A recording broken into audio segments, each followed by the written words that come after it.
सर्वप्रथम मैं दोनों हाथ जोड़कर माँ भारती के चरणों में प्रणाम करता हूँ। तत्पश्चात मैं इस सुंदर भाषण प्रतियोगिता का आयोजन करने वाली संयोजक मंडल को प्रणाम करता हूँ और साथ ही प्रणाम करता हूँ आदरणीय निर्णायक मंडल को। मेरा नाम अरविंद कुमार राजौरिया है। मैं उच्च माध्यमिक शिक्षक पद पर शासकीय उच्चतर माध्यमिक शाला रनेह में पदस्थ हूँ। मैं जिला दमोह से हूँ। तो जैसा कि हमें विदित है कि भाषण प्रतियोगिता का विषय है स्वर्णिम भारत, अर्थात भारत का अतीत, वर्तमान और भविष्य स्वर्णिम कैसे था या कैसे हो सकता है। इसको समझने के लिए हमें भारत के अतीत या इतिहास पर दृष्टिपात करना होगा। इस देश में वेदों और उपनिषदों की रचना हुई है। इस देश में प्राचीन सभ्यता सर्वोत्कृष्ट रही है, तभी तो इसे विश्वगुरु की उपमा दी गई है। अतः भारत का इतिहास समृद्धशाली रहा है। वैदिक काल से लेकर के गुलामी के पूर्व तक, परतंत्रता के पूर्व तक हमारे देश में वह सब कुछ था जो एक देश को संपन्न बनाने के लिए, सर्वोत्कृष्ट बनाने के लिए जरूरी होता है। वैदिक काल में शिक्षा व्यवस्था हो, चिकित्सा पद्धति हो, ज्ञान विज्ञान का क्षेत्र हो, सभी क्षेत्रों में भारत अग्रणी रहा है। भारत के व्यवसाय, भारत के उद्योग धंधे सर्वोत्कृष्ट रहे हैं।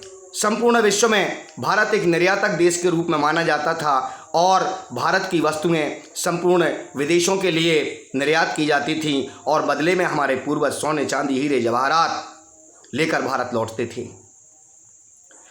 भारत पर राज्य करने वाली ब्रिटिश सरकार के एक ओहदेदार टीवी मैकाले ने स्वयं ब्रिटिश संसद में अपने वक्तव्य देते हुए कहा है कि मैंने भारत जैसा समृद्धशाली देश नहीं देखा। इसे गुलाम बनाना अत्यंत कठिन है, क्योंकि मैंने भारत में कहीं चोर, बेरोजगार या गरीब व्यक्ति नहीं देखे। मैं भारत के गांवों में गया, भ्रमण किया। मैं जिस घर में जाता था वहां पर सोने चांदी के सिक्कों का ढेर इस प्रकार से लगा होता था जिस प्रकार से किसान अनाज का ढेर लगाते थे।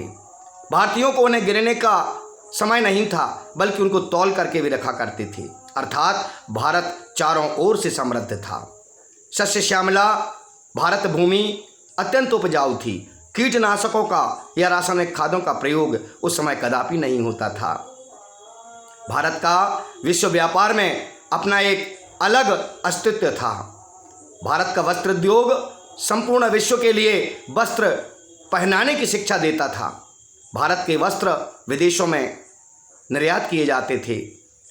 सूत की महीन कताई और बुनाई इतनी गजब की होती थी कि एक 14 गज के थान का वजन 100 ग्राम से अधिक नहीं होता था, जिसे एक छल्ले में से एक ओर से दूसरी ओर आसानी से निकाला जा सकता था। भारत का स्टील इतना गुणवत्तापूर्ण था जिससे शल्य चिकित्सा के समस्त औजार बनाए जा सकते थे, जिससे जल जहाज बनाए जाते थे और संपूर्ण विदेशों के लिए निर्यात किए जाते थे। भारत के खाद्यान्न का संपूर्ण विदेशों में निर्यात होता था और भारत भूमि धन धान्य संपदा और खनिज संपदा से भरी पूरी होती थी। परंतु दुर्भाग्य से सन 1608 में ईस्ट इंडिया कंपनी ने भारत पर व्यवसाय करने के लिए अनुमति ली और धीरे धीरे अपने पैर पसार कर इसे अपना गुलाम बना लिया। यहीं से भारत की परतंत्रता की कहानी शुरू होती है और भारत का पतन यहीं से प्रारंभ होता है। टीवी मैकाले ने कहा था कि भारत को गुलाम बनाना इतना आसान नहीं है, क्योंकि वहाँ की शिक्षा व्यवस्था, चिकित्सा व्यवस्था, सब कुछ इतना अच्छा है, इतना समृद्धि है कि समृद्ध देश को गुलाम बनाना अत्यंत ही कठिन है। परंतु चालाकी से भारत के लिए अपना गुलाम अंग्रेजों ने बना लिया और फिर भारत का विनाश प्रारंभ हो गया। भारत के उद्योग धंधों को इनकम टैक्स लगाकर, सेल टैक्स लगा करके चौपट कर दिया। गुरुकुलों को बंद करके शिक्षा व्यवस्था को चौपट कर दिया। अंग्रेजी नियम और कानून बना करके किसानों की ज़मीनों को हड़प लिया। डलहौजी जैसों ने बेलन नीति बना करके भारत की किसानों को भूमिहीन बना दिया। चारों ओर से भारतीय नागरिक त्राही त्राही कर उठे और भारत का स्वर्णिम अतीत विलुप्त होता चला गया। लगभग 150 वर्ष तक अंग्रेजों ने इस देश पर राज्य किया और चले गए, लेकिन अंत में जाने के पूर्व भी वे डिवाइड एंड रूल, फूट डालो और शासन करो की नीति अपनाते हुए भारत के 2 टुकड़े भी कर गए, भारत और पाकिस्तान, जिस कारण आज आतंकवाद की समस्या भी हमारे देश को झेलना पड़ रही है।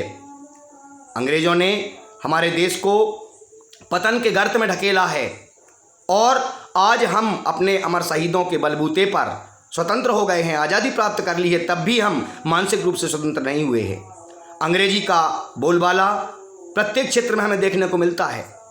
डॉक्टर अंग्रेजी में दवाई लिखता है, मरीज जानता नहीं है कि ये क्या दवा है और दुकान से ले लेता है, परंतु उसे ज्ञान नहीं होता है क्योंकि वह अंग्रेजी में लिखी जाती है। चिकित्सा पद्धति अंग्रेजी में है, कानून और न्याय व्यवस्था अंग्रेजी में है। अंग्रेजी की पहचान हम भारतीयों को सभी को नहीं होती है। हम अपनी मातृभाषा को, अपनी राष्ट्रभाषा को जानते हैं, इसलिए पुराने अतीत को याद करते हुए यदि हमें वर्तमान को सुधारना है, यदि हमें भविष्य को स्वर्णिम बनाना है, स्वर्णिम भारत का निर्माण करना है, तो हमें अंग्रेजों द्वारा लादे गए नियमों का विरोध करना होगा।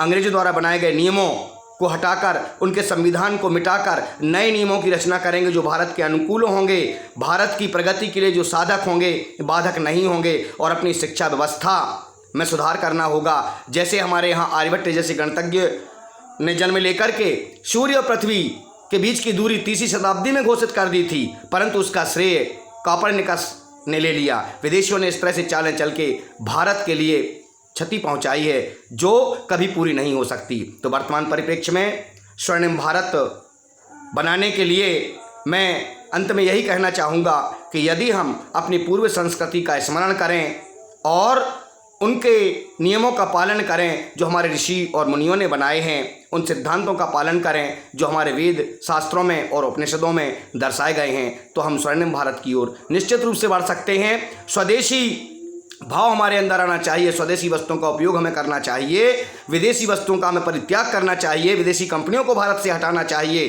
तभी हमारे देश की अर्थव्यवस्था और शिक्षा व्यवस्था में सुधार हो सकता है।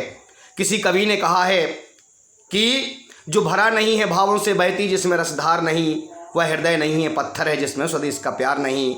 इसलिए हमें हृदय से प्रत्येक नागरिक को भारत को स्वर्णिम बनाने के लिए प्रयासरत होना होगा, तभी इस देश का भविष्य स्वर्णिम हो सकता है। इन्हीं विचारों के साथ जय हिंद, जय भारत।